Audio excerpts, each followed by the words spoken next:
En el riñón vamos a encontrarnos con dos conflictos principales, el de abandono y el de líquidos. El conflicto de abandono o de refugiado, sentirte fuera de lugar, de pérdida de raíces, pérdida de referente o sentirse pez fuera del agua, serán sinónimos de dicho conflicto, que impacta en el relé del tronco del encéfalo que rige los túbulos colectores renales, produciéndose un adenocarcinoma, una proliferación celular que puede ser de cualidad secretora o absorbente, dando lugar a una retención de líquidos por la que a veces se acumula peso, además de otros síntomas, como hinchazón en los tobillos. Si solo tienes un conflicto de este tipo, a menudo se dará estrabismo divergente del mismo lado, pues el foco de Hammer que impacta en el relé del túbulo colector hace interferencia con el nervio motor ocular externo que pasa justo por ese trayecto, produciendo un espasmo de los músculos externos del ojo, haciendo que en este se vaya la mirada hacia afuera, teniendo así claro qué riñón ha sido afectado por el conflicto. Cuando se solucione habrá una tuberculosis, una caseificación del túbulo con fiebre, puede que sangrado en la orina, eneuresis o micción frecuente para eliminar esta acumulación de líquido. Terminando con este programa, comentar que cuando se entra en constelación de túbulos colectores renales se produce ofuscación, aturdimiento, así como pérdida de la orientación espacio-temporal. Por otra parte, el conflicto de líquido afectará al parénquima renal, concretamente a las nefronas. La nefrona es la unidad funcional de filtración del riñón. La sangre pasa por ellas y es filtrada. Ejemplos de este conflicto serían un ahogo, una riada, cualquier trauma en el que derramar líquido sea un problema. Otro ejemplo sería el del camionero con una carga de leche que tras un choque, un accidente, se le derrama toda y sabe que será despedido. Se generará así conflicto de líquido, siendo el líquido un elemento primordial en el trauma.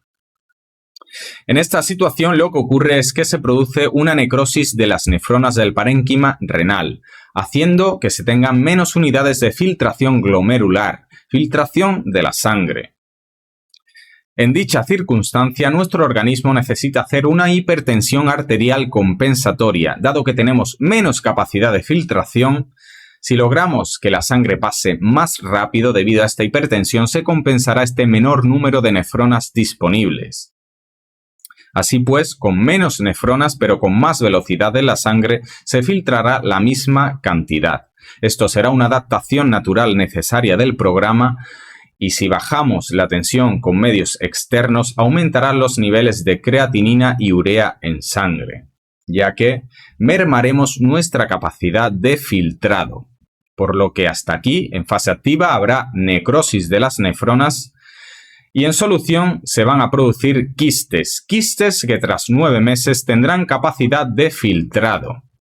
Esta maduración se da gracias a unos pedúnculos que se ligan a una formación de arteria y vena. A esto la medicina tradicional lo llama un cuadro de cáncer maligno, pues cuando se observan estos pedúnculos conectados a la circulación, se piensa que se van a extender por la sangre y acabarán matándote. Sin embargo, estos quistes se conectan al sistema circulatorio, como hemos comentado, para suplir la necrosis previamente programada tras el conflicto activo, siendo necesarios y nunca dañinos siempre y cuando no crezcan en exceso por una gran masa conflictual y obstruya otros conductos o interfiera con la estructura propia del riñón.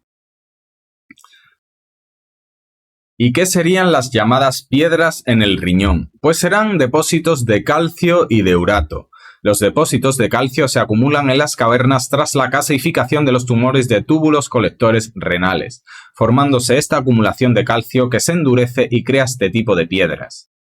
Los de urato, por su parte, se generan tras la ulceración de los conductos urinarios en fase de curación de conflictos de marcaje territorial, no marcar el territorio, creándose cristales que arañan estos conductos. Hablaremos por último de una estructura que se apoya en el riñón, las glándulas suprarrenales, que constan de dos partes, una endodérmica y otra mesodérmica nueva. La endodérmica sería la parte interna, la médula suprarrenal, que se activa en conflictos de no tener salida, de encontrarse en una situación sin escapatoria y no haber margen de maniobra. Situaciones de estrés muy intenso donde se producirá un adenocarcinoma que aumenta la producción de dopamina, adrenalina y noradrenalina para darnos la energía de poder salir de ahí. En solución, necrosis de las suprarrenales con sudores nocturnos, fiebre y normalización posterior.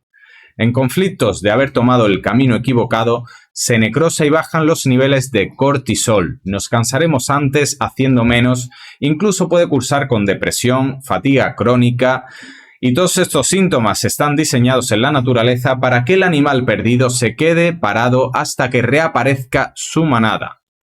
Cuando solucionemos el conflicto, se restituirá el tejido previamente necrosado, teniendo incluso hipercortisolismo, hasta llegar finalmente a la normotonía.